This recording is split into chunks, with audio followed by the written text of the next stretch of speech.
यह एक ऐसी दुनिया है जहां पैसों की कोई वैल्यू नहीं। यहां टाइम ही सब कुछ है। यहां अगर आपको कोई चीज खरीदनी है तो आपको उस चीज के बदले अपनी जिंदगी का कुछ टाइम देना पड़ेगा। तब जाकर आप उस चीज को खरीद पाएंगे। लेकिन इस दुनिया में एक अच्छी जिंदगी गुजारने के लिए आपके पास टाइम का होना भी जरूरी है। क्योंकि यहां जब किसी इंसान की एज 25 साल तक पहुंच जाती है तो उस इंसान के हाथ पर 1 साल का टाइम स्टार्ट हो जाता है। जिस पल काउंटडाउन डे 0 हुआ उसी पल वह इंसान खत्म। अमीरों के पास इतना टाइम था कि वह 1000 साल की जिंदगी भी जी सकते थे। अमीरों ने खुद के लिए एक अलग दुनिया बना ली थी जहां वो लोग एक सुकून भरी जिंदगी गुजार रहे थे। लेकिन वहीं दूसरी तरफ गेटो सिटी में रहने वाले गरीब लोग दिन रात मेहनत करके खुद के लिए टाइम कमाते थे, नहीं तो उनकी जिंदगी खत्म हो जाएगी। इन्हीं गरीबों की बस्ती में विल नाम का एक लड़का रहता था जिसकी घड़ी में सिर्फ 23 घंटे ही बचे थे। विल अपनी मॉम के बेगाह में थे साथ रहता था। अब क्योंकि 25 साल के बाद उम्र रुक जाती है, इसीलिए उसकी मां 50 साल की होकर भी बहुत जवान दिख रही थी। आज विल की मां का 50वां जन्मदिन था।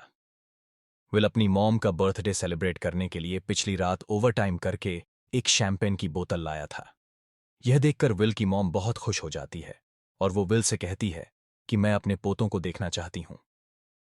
तुम किसी लड़की को डेट क्यों नहीं करते? जिस पर विल जवाब देता है कि इन सब चीजों के लिए टाइम किसके पास है। विल की मॉम ने उससे कहा कि इलेक्ट्रिसिटी बिल और बैंक से लिया हुआ लोन कल की डेट तक मुझे क्लियर करना होगा, नहीं तो हमें फाइन पड़ सकता है। इसीलिए अब मैं जा रही हूं और कल रात तक सभी बिल्स और बैंक के लोन्स जमा करवा कर वापस आऊंगी। उसने कहा कि मेरे पास सिर्फ 3 दिन का टाइम है। इलेक्ट्रिसिटी बिल और बैंक का लोन चुकाने में मेरे पास लगभग सारा टाइम खर्च हो जाएगा। इसीलिए कल शाम को तुम जरूर बस स्टॉप पर मेरा इंतजार करना ताकि मेरा सारा टाइम खत्म होने से पहले मैं तुमसे कुछ टाइम ले सकूं। इस पर विल ने कहा, ठीक है, मैं टाइम पर पहुंच जाऊंगा। जाने से पहले विल की मां विल के हाथ को छूकर उसकी बॉडी में 30 मेंटल ट्रांसफर करती है ताकि विल अच्छा नाश्ता खरीदकर खा सके। इसके बाद दोनों अपने अपने काम पर निकल गए। रास्ते में विल के पास एक छोटी बच्ची आती है। वो विल को एक कैप्सूल देकर विल से उसका थोड़ा सा टाइम मांगती है। विल मुस्कुराते हुए उस छोटी बच्ची को कैप्सूल में अपनी जिंदगी का 5 मिनट का टाइम दे देता है और वह चली जाती है। यहां हमें पता चलता है कि यह लोग अपने टाइम को एक कैप्सूल में स्टोर भी कर सकते हैं, जिससे यह लोग कभी भी यूज और ट्रांसफर कर सकते हैं। इसके बाद विल काम के लिए फैक्ट्री पहुंच जाता है। काम शुरू करने से पहले वह कॉफी लेने जाता है, लेकिन वहां वह देखता है कि हर एक चीज का दाम डबल हो गया है। जहां पहले कॉफी 2 मिनट की मिलती, अब उसका प्राइस डबल होकर 4 मिनट हो चुका है। यहां पर कभी भी किसी चीज का भी दाम बढ़ा दिया जाता है बिना किसी अनाउंसमेंट के। यह बात विल को बहुत बुरी लगती है। मजबूरी में विल ने भी कॉफी के लिए अपनी जिंदगी के 4 मिनट पे किए और काम पर लग गया। दिन भर के काम के बाद रात के वक्त विल अपने दोस्त के साथ एक बार में जाता है। विल का दोस्त एक नंबर का शराबी था। वह हर वक्त शराब के नशे में टली रहता। विल का दोस्त विल को इशारे में बताता है कि वह आदमी सबको फ्री में दारू पिला रहा है और उसके पास बहुत ज्यादा टाइम है। सुनकर विल ने जब उस आदमी की तरफ देखा तो उसे चारों तरफ से लड़कियों ने घेरा हुआ था। विल की जब उस आदमी की घड़ी पर नजर गई तो उस आदमी के पास 116 साल का टाइम था। यह देखकर विल समझ जाता है कि यह आदमी ग्रीनिच सिटी से है, क्योंकि गेटो सिटी में लोगों के पास ज्यादा से ज्यादा 2 दिन का टाइम होता है। विल उस आदमी के पास आया और उसे वार्न करने लगा कि यहां पर तुम्हें नहीं होना चाहिए था। यहां चोरों का खतरा है। ये लोग तुम्हें मारकर तुम्हारा टाइम चुरा लेंगे, इसलिए जल्दी से यहां से निकल जाओ। लेकिन वह आदमी विल की बातों को सीरियस नहीं लेता और उसे इग्नोर करके ड्रिंक करने लग जाता है। तभी उस बार में फोर्टिस नाम का एक गैंगस्टर अपने ग्रुप के साथ आया, जिसे देखकर सारे लोग बाहर निकल भागे। दरअसल यह शहर के सबसे बड़े गुंडे हैं जो लोगों से जबरदस्ती टाइम चुराते हैं। विल का दोस्त विल को पकड़कर ले जाने लगा, लेकिन विल ने जाने से इनकार कर दिया और वहां एक कोने में छिपकर सब कुछ देखने लगा। फोर्टिस उस अमीर आदमी से उसका सारा टाइम लूटने आया था। फोर्टिस उस अमीर आदमी को चैलेंज करता है कि चलो पंजा लड़ाते हैं और जो हारेगा वह अपना सारा टाइम जीतने वाले को दे देगा। यह टाइम फाइट आर्म रेसलिंग की तरह थी, जिसमें दो लोगों को एक दूसरे की कलाई पकड़नी होती थी। जिस भी इंसान की कलाई नीचे होती थी उसका टाइम घटने लगता था और वह टाइम उस आदमी के हाथ में ट्रांसफर होने लगता था जिसकी कलाई ऊपर होती थी। क्रीस की तरह जीतने वाला इंसान सारा टाइम उस दूसरे आदमी से अपनी बॉडी में स्टोर करके उसे मार देता। फोर्टिस उस आदमी से कहता है, क्या तुम इसके लिए तैयार हो? इस पर उस अमीर आदमी ने कहा कि मैंने बहुत ज्यादा ड्रिंक की हुई है, इसलिए मुझे कुछ टाइम चाहिए। उसके बाद मैं तुम्हारे चैलेंज के लिए तैयार हूं। फर्टिस कहता है कि ठीक है, यह तुम्हारी आखिरी ख्वाहिश है। जाओ, मैं तुम्हें तैयार होने के लिए कुछ मिनट देता हूं। फर्टिस उसके साथ अपना एक आदमी भी भेजिए देता है ताकि यह भाग ना सके। वह अमीर आदमी बाथरूम में आकर बहुत ज्यादा उल्टियां करने लग जाता है क्योंकि उसे काफी चढ़ गई थी। इसलिए अगर वह इस हालत में फोर्टिस से पंजा लड़ता तो इस अमीर आदमी का हारना कन्फर्म था। तभी विल वहां पर आ जाता है। वह फोर्टिस के आदमी को मारकर उस अमीर आदमी को अपने साथ उस जगह से बाहर निकाल लेता है और उसे फोर्टिस से बचाकर एक सेफ जगह पर ले आया। विल ने उस अमीर आदमी से कहा कि मैंने तुमसे कहा भी कि तुम्हारी जान को खतरा है। तुम जानबूझकर अपना टाइम क्यों बर्बाद कर रहे हो? वो आदमी विल को अपना नाम हेनरी बताता है और वो विल से पूछता है कि तुम्हारी उम्र कितनी है। विल ने बताया 28 साल। हेनरी ने कहा, मेरी उम्र 105 साल है और अब मैं जिंदगी से थक चुका हूं। मैंने अपनी लाइफ में हर एक चीज का मजा लिया है और अब मुझे इस जिंदगी की जरूरत नहीं है। मैं जीना नहीं चाहता। यह सुनकर विल ने हैरानी से पूछा, आखिर तुम कहना क्या चाहते तेरा हो? इस पर हेनरी ने कहा, ले लगता है तुम अब तक हकीकत से अनजान हो। क्या तुमने कभी सोचा है कि इस दुनिया में अलग अलग टाइम जोन्स क्यों बनाए गए हैं? आखिर क्यों तुम्हारे टाइम जोन गेटों में किसी भी वक्त चीजों के दाम और टैक्स बढ़ा दिए जाते हैं? दरअसल महंगाई जानबूझकर बढ़ा दी जाती है ताकि गरीब लोग मरते रहें और उनकी मौत का फायदा ग्रीनविच टाइम जोन के अमीर लोगों को होता रहे। और मैं यह सारा सिस्टम उन्हीं व्यय का बनाया हुआ है। जरा सोचो, वहां ग्रीनविच टाइम जोन में लोगों के पास जीने के लिए हजारों साल है, लेकिन यहां गेटों में तुम लोग हर रोज जीने के लिए मेहनत मजदूरी करते हो। ऐसा इसलिए है क्योंकि उन्होंने तुम्हें यह करने के लिए मजबूर किया है। वो लोग तुम लोगों को ज्यादा टाइम देना ही नहीं चाहते ताकि तुम लोग मजबूरी में उनके लिए काम करते रहो। वो लोग महंगाई बढ़ाकर तुम्हें ज्यादा से ज्यादा टाइम खर्च करने पर मजबूर करते हैं ताकि तुम्हारे टाइम से वो हमेशा की जिंदगी जी सकें। उन्होंने अपनी जिंदगी का हर एक दिन गरीबों की मौत से इकट्ठा किया है और मैं ऐसी जिंदगी बिल्कुल भी नहीं जीना चाहता जो मैदे के जुबक गरीबता है, मजबूर इंसान की मौत से मिली हो। यह सब सुनकर विल समझ गया कि हेनरी बहुत ही नेकदिल इंसान है। हेनरी ने विल से आगे पूछा, अगर तुम्हारे पास मेरे जितना टाइम होता तो तुम क्या करते?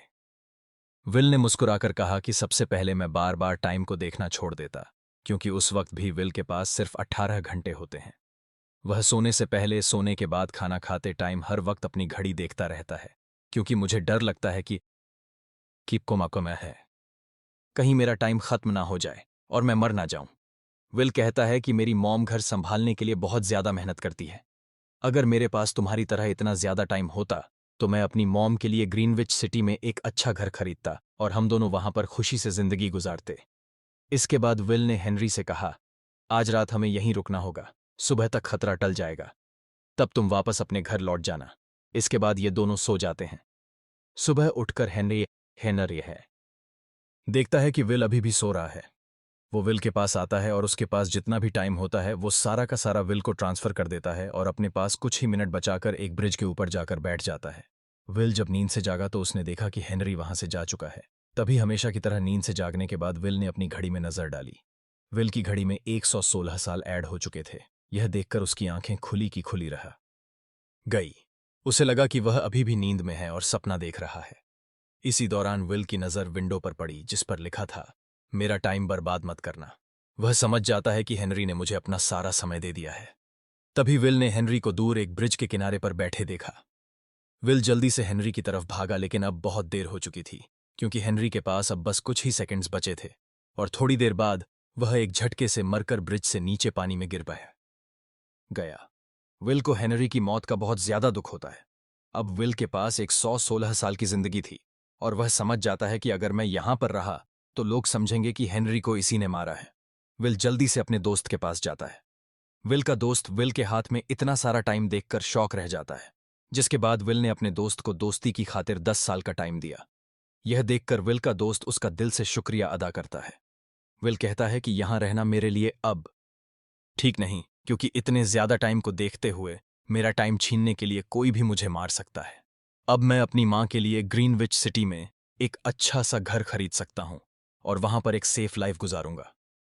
जिसके बाद विल अपने दोस्त को गुड बाय कहकर वहां से निकल जाता है और सीधा उस बस स्टॉप पर जाकर माम का इंतजार करने लगता है, जहां 2 दिन पहले उसकी माम ने उससे कहा था कि मैं इलेक्ट्रिसिटी का बिल और बैंक का लोन चुकाकर इस बस स्टॉप पर पहुंचूंगी। दूसरी तरफ विल की मॉम सारे लोन और बिल्स भरने के बाद घर लौटने के लिए बस में चढ़ी। पर तभी उसे पता लगा कि एक ही दिन में बस की टिकट के दाम डबल हो गए थे। पहले जहां टिकट 1 घंटे में आती थी, वहीं अब प्राइस 2 घंटे हो गया था। यह देखकर विल की मॉम बहुत ज्यादा परेशान हो जाती है, क्योंकि विल की मॉम के पास सिर्फ 1 घंटा बचा था। विल की मॉम बस ड्राइवर से रिक्वेस्ट करती है कि अगले स्टॉप पर मेरा बेटा उसे बाकी का टाइम दे देगा, लेकिन बस ड्राइवर ने साफ इनकार कर दिया और कहा कि अगर टाइम नहीं है तो फिर पैदल चली जाओ। लेकिन विल की मॉम को पता था कि अगला बस स्टॉप बहुत दूर है। अगर वह पैदल भी जाती है तो उसे पहुंचने में 2 घंटे लगेंगे। उस वक्त बस में ढेर सारे पैसेंजर्स सवार थे। विल की मॉम ने उनसे भी रिक्वेस्ट की, पर ओ है, किसी ने भी उनकी मदद नहीं की। इतने में ही बस वहां से निकल गई। विल की मॉम रेचल के पास ज्यादा टाइम नहीं बचा था, इसलिए वह दौड़ती हुई पैदल घर की तरफ भागने लगी। दूसरी तरफ विल अपनी मॉम के लिए फूलों का गुलदस्ता लिए बस स्टॉप पर उनका इंतजार कर रहा था, क्योंकि आज उसे अपनी मॉम का बर्थडे सेलिब्रेट करना था। बस जब उस स्टॉप पर पहुंची तो कई सारे पैसेंजर्स उतर आए, पर उनमें से विल की मॉम नहीं थी। विल ये देखकर परेशान हो जाता है और उसे समझ आ गया कि जरूर उसकी मॉम मुसीबत में है। वह उसी वक्त अपनी मॉम की तलाश में भागा। उधर रेचल के पास अब कुछ ही मिनट बचे थे। वह रास्ते में आने वाली गाड़ियों और लोगों के घरों का दरवाजा पीट पीट कर उनसे थोड़ा समय उधार मांग रही थी, लेकिन कोई भी उसकी मदद करने को तैयार नहीं था। इधर विल जब कुछ दूर गया तो उसे उसकी मॉम दौड़ती हुई नजर आ गई। अपनी मॉम को भागते हुए देख विल समझ गया कि उनके पास ज्यादा टाइम नहीं है। क्या समझिए, आपने ये साइड है। हाथ आगे करके तेजी से उनकी तरफ दौड़ने लगा। उधर रेचल के पास अब सिर्फ 10 सेकंड्स ही रह गए थे। वह भी पूरी तेजी से विल की ओर भाग रही थी, लेकिन जैसे ही रेचल अपने बेटे विल के पास पहुंची, उसका टाइम खत्म हो जाता है और वह मर जाती है। यह देखकर विल को बहुत दुख होता है, क्योंकि उसने अपनी मॉम के लिए क्या कुछ नहीं सोचा था। वह चीख चीख कर रोने लगा। अगली सुबह तक हेनरी की डेड बॉडी टाइम कीपर्स को मिल चुकी है। टाइम कीपर्स वहां पर आते हैं, इन्वेस्टिगेशन करते हैं। आज की दुनिया में टाइम कीपर्स होते थे जो पुलिस की तरह थे। इन टाइम कीपर्स का काम भी क्राइम को रोकना होता है। टाइम कीपर्स के ऑफिसर रेमंड ने उस जगह में अच्छी तरह से जांच की, लेकिन उसे कोई भी क्लू नहीं मिला। तभी रेमंड की नजर उस ब्रिज के पास लगे सीसीटीवी कैमरा की तरफ गई। वह सीसीटीवी फुटेज चेक करने सीसीटीवी रूम के लिए निकल पड़ा। दूसरी तरफ विल समझ चुका था कि उसकी मॉम की मौत के लिए ग्रींच में रहने वाले अमीर लोग ही जिम्मेदार हैं, जिन्होंने गेटो शहर के लोगों को एक एक सेकंड का मोहताज बना दिया है। अब विल उनसे बदला लेने ग्रींच की तरफ निकल पड़ा, और यहां से होती है असल कहानी शुरू। ग्रीनविच सिटी में एंटर होने के लिए विल को 1 साल का टाइम खर्च करना पड़ा और ग्रीनविच सिटी जा पहुंचा। वहां जब विल ने अमीर लोगों का लाइफस्ट देखा तो उसकी आंखें खुली की खुली रह गईं। वहां लोगों के पास इतना टाइम था कि वह लोग मरने का नाम तक भूल गए। यहां पर अमीर लोग के बॉडीगार्ड के पास भी 100 साल से भी ज्यादा का टाइम था। यह देखकर विल गुस्से से लाल हो जाता है, क्योंकि विल जिस शहर से आया था वहां पर लोगों के पास सिर्फ 24 घंटे की जिंदगी थी। विल वहां एक महंगे होटल में रुकता है।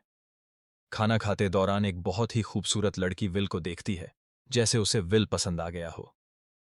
दूसरी तरफ टाइमकीपर रेमंड हेनरी की मौत के वक्त का सीसीटीवी फुटेज चेक कर रहा था। तभी उसे फुटेज में विल दिखाई देता है। हालांकि कैमरा ने हेनरी को ब्रिज से गिरते हुए रिकॉर्ड नहीं किया था, लेकिन उस फुटेज में विल ब्रिज के पास खड़ा नजर आ रहा था, जिससे रेमंड को विल पर शक होने लगा। इसलिए रेमंड ने अपनी टीम को विल के बारे में जानकारी इकट्ठा करने को कहा। रिसर्च के दौरान टाइम कीपर्स को यह बात पता चल जाती है कि विल नाम का एक आदमी बहुत सारा टाइम खर्च करके ग्रीनविच सिटी में एंटर हो गया है, जिससे रेमंड को यह बात कंफर्म हो जाती है कि विल ने ही हेनरी को मारा है। रेमंड उसी वक्त अपनी टीम के साथ ग्रीनविच शहर की ओर रवाना हो गया। दूसरी ओर ग्रीनविच शहर में विल एक कैसीनो में आया, जहां कुछ अमीर लोग पोकर खेल रहे। विल भी उनके साथ बैठ जाता है। एक नए आदमी को देखकर यह लोग उस पर हंसने लगते हैं, लेकिन विल गैम्बलिंग में माहिर था। आज उसके लिए अमीरों से पैसे निकालने का सबसे अच्छा मौका था। विल ने फिलिप नाम के एक रईस आदमी के साथ पोकर की बाजी खेली। फिलिप यहां का सबसे रईस इंसान है। उसके पास खुद का एक टाइम बैंक है जो लोगों को लोन पर टाइम देता है। फिलिप के साथ उसकी डॉटर भी बैठी होती है। ये वही लड़की है जो कुछ देर पहले विल को गौर से देख रही थी। गेम जब शुरू हो जाती है तब विल अपनी लाइफ का सारा टाइम दांव पर लगा देता है और अपनी माइंड के बदौलत वह फिलिप से 1100 साल जीत जाता है। यह देखकर फिलिप की बेटी सिल्विया विल से काफी ज्यादा इंप्रेस हो जाती है। उसने विल को कल रात अपने घर पार्टी पर इनवाइट किया। फिर अगली शाम विल एक नई नवेली कार खरीदकर फिलिप की पार्टी में जा पहुंचा। वहीं पार्टी के दौरान विल और सिल्विया डांस करने लगते हैं और सिल्विया मन ही मन विल को दिल दे बैठी। वह अपने दिल की बात विल से करने ही वाली थी कि तभी टाइम कीपर रेमंड अपनी टीम के साथ वहां पहुंचता है और विल को पकड़ लेते हैं। विल को खूनी समझकर सिल्विया भी उससे नाराज हो गई। रेमंड ने सबसे पहले विल का सारा टाइम उससे छीनकर सिर्फ 2 घंटे दिए। उसके बाद वो विल को हेनरी के खून के इल्जाम में गिरफ्तार करने लगा। रेमंड विल से पूछता है कि तुमने हेनरी को क्यों मारा। विल उसे कहता है कि मैंने उसे मारा नहीं था, बल्कि वह खुद जीना नहीं चाहता था, इसलिए उसने मुझे 116 साल दिए और बाद में मिया नानी को नीको मत सहा। उसने खुद की जान ली। लेकिन रेमंड विल की बात पर यकीन नहीं करता। विल समझ जाता है कि रेमंड मुझे हेनरी के झूठे केस में फंसाकर उम्र भर कैद के लिए मुझे जेल में डाल देगा। इसलिए वह मौका देखते ही रेमंड के आदमियों को मारकर खुद को आजाद कर लेता है और उनकी बंदूक लेकर सिल्विया को बंदी बना लिया। सिल्विया को ढाल बनाकर विल उसे साथ लेकर भाग निकला और रेमंड और उसके आदमियों को चकमा देता हुआ वापस गेटो शहर आ पहुंचा। इस दौरान विल के पास टाइम काफी कम बचा था। उसने सिल्विया से कुछ टाइम उधार मांगा, लेकिन सिल्विया ने उसे 1 सेकंड भी देने से इनकार कर दिया, क्योंकि वह भी उसे हेनरी का खूनी समझ रही थी। इसलिए वह और तेजी से गेटो शहर की तरफ कार दौड़ाता है ताकि वहां पहुंचकर किसी से टाइम उधार ले सके। जल्दबाजी में उसका ध्यान आगे सड़क पर बिछी कंटीली तारों पर नहीं पड़ता, जिससे टकराते ही विल की कार ब्रिज से नीचे गिर जाती है। इस एक्सीडेंट में विल और सिल्विया बेहोश हो गए। असल में रास्ते में वह कांटे फोर्टिस और उसकी गैंग ने बिछाए। फोर्टिस ने देखा कि सिल्विया के पास 10 साल का टाइम था। वह सिल्विया का सारा टाइम चुराकर वहां से निकल जाते हैं। इतने में ही विल और सिल्विया को होश आया। सिल्विया ने जब अपने हाथ की तरफ देखा तो वह परेशान हुई, क्योंकि उसके पास सिर्फ 30 मिनट ही बचे थे और विल के पास भी कुछ मिनट ही बचे थे। पर फिर भी उसने सिल्विया को अपने कुछ मिनट दिए, जिससे इन दोनों का टाइम बराबर हो गया। इसके बाद विल सिल्विया को लेकर जल्दी से अपने दोस्त के घर जाता है, जिसे उसने 10 साल दिए थे। जब उसके दोस्त की वाइफ ने दरवाजा खोला और उसने विल को देखा तो उसने विल से नाराजगी जताते हुए कहा, तुम्हारे दिए हुए 10 साल ने मेरे हस्बैंड की जान ले ली। उसने सारा टाइम शराब में उड़ा दिया, जिससे उसकी मौत हुई। यह सुनकर विल मायूस हो गया। लेकिन अब इन दोनों के पास भी ज्यादा टाइम नहीं था।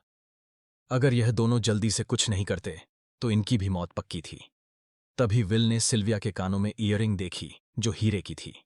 उसे बेचकर विल और सिल्विया को 2 दिन का टाइम मिल गया। इसके बाद विल सिल्विया को लेकर फोन बूथ पर आया। उसने सिल्विया के पिता फिलिप को कॉल किया और बताया कि उसकी बेटी अब तक सही सलामत है।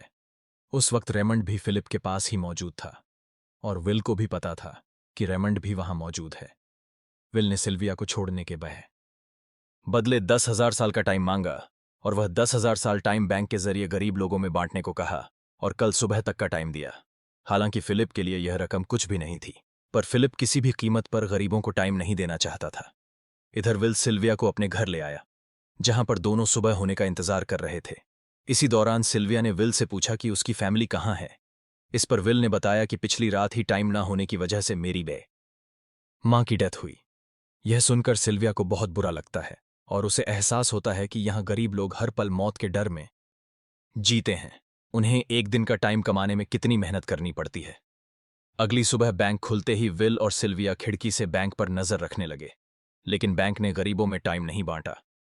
सिल्विया यह देखकर बहुत मायूस हो गई कि टाइम के आगे उसके पिता के लिए अपनी बेटी की भी कोई कीमत नहीं थी। अब सिल्विया को समझ आ गया कि उसके पिता सिर्फ बिजनेसमैन नहीं है, बल्कि वह इस सिस्टम के हेड हैं। वह गेम में गरीब लोगों की मौत से अपनी जिंदगी के साल जमा या उन्हें करते हैं। सिल्विया को यूं मायूस देखकर विल ने उसे वापस घर भेजने का फैसला किया। वो उसे फोन बूथ पर ले आया और अपने पिता को कॉल करके अपने लिए मदद बुलाने को कहा। इस दौरान विल सिल्विया को वेपन भी दे देता है ताकि वह खुद की हिफाजत कर सके। इधर सिल्विया फोन पर अपने पिता से बात कर रही थी कि तभी टाइम कीपर रेमंड चुपके से वहां आ पहुंचा और विल पर गन तान दी। रेमंड विल पर गोली चलाने ही वाला था कि तभी सिल्विया दातिया ने रेमंड को देख लिया और घबराहट में रेमंड पर गोली चला दी। यह देख विल घबराकर रेमंड के पास आया। हालांकि वो गोली रेमंड के हाथ को छूकर निकल गई थी। रेमंड के हाथ से बहुत खून निकल रहा था। विल ने रेमंड की घड़ी देखी।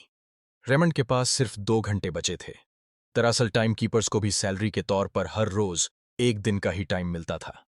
विल समझ गया कि जब तक रेमंड के पास उसके टीम वाले पहुंचेंगे तब तक रेमंड का ज्यादा खून थी।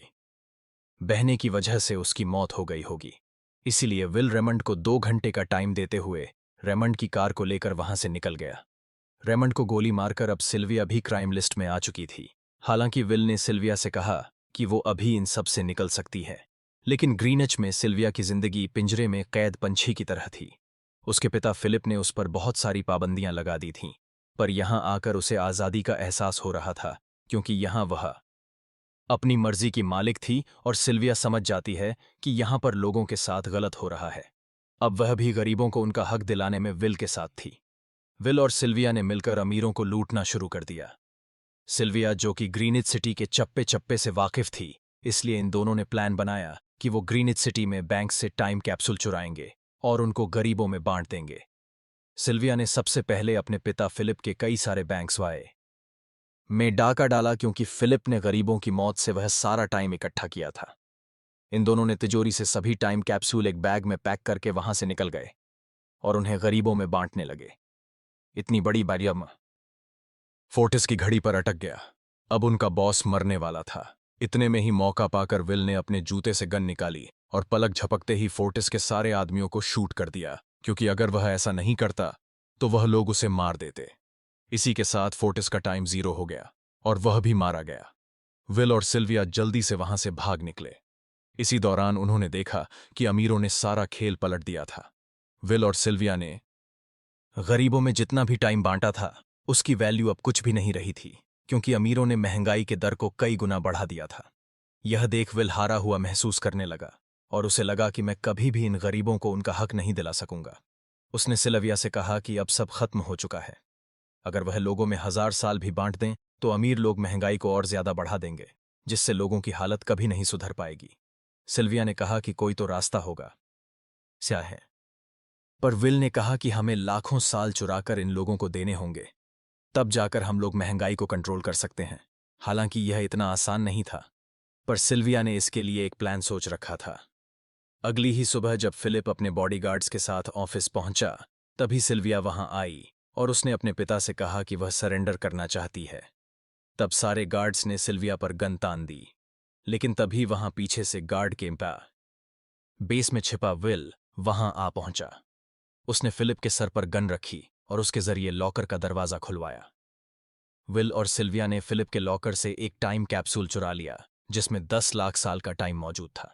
इस टाइम कैप्सूल का एक एक साल गरीबों की ही मौत से आया था। विल और सिल्विया वह टाइम कैप्सूल लेकर भाग जाते हैं। इधर रेमंड को जब यह बात पता चली तो वह फौरन विल और सिल्विया के पीछे लग गया। जब रेमंड ने अपने हाथ पर घड़ी को देखा तो उसके पास से 1 घंटे से भी कम टाइम बचा हुआ था। वह हेडक्वार्टर कॉल करके कहता है कि मुझे मेरी सैलरी कैप्सूल में भेज दो, मेरे पास टाइम कम है।